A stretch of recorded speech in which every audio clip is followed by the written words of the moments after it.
Je dois vous rappeler que nous sommes ici grâce. Le secteur privé joue un rôle important dans le développement durable au Cameroun. Les petites et moyennes entreprises ainsi que les start-up pourraient contribuer à la lutte contre la pauvreté. Une possibilité prouvée et expliquée par une étude réalisée par le Camercap Parc et présentée ce jour pour validation. Ce qu'on retient de cette étude, c'est que l'étude a porté sur les start-up et les PME qui exercent dans le domaine de l'innovation technologique et environnementale.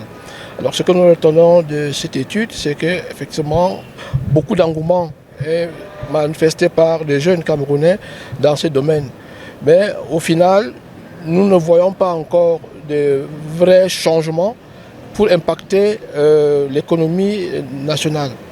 Une cartographie de la politique en matière d'emploi qui laisse transparaître les difficultés des start-up et petites et moyennes entreprises. La question du financement, la question de l'accompagnement en matière d'équipement, en matière de renforcement des capacités, en matière de ressources humaines. Aujourd'hui, un focus doit être mis sur la question des capacités, des compétences au-delà des formations.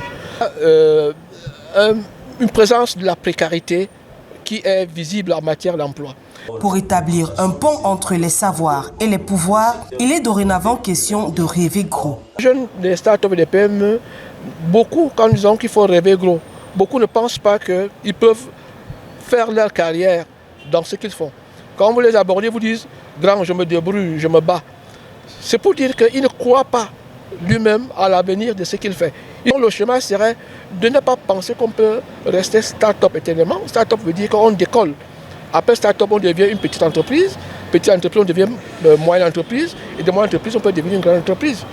Après l'analyse exploratoire de ces études, il en ressort que le secteur privé est un moteur important de développement. Pour booster l'employabilité dans ce secteur, il s'avère plus qu'urgent de résoudre les problèmes de sous-emploi et de précarité mentale.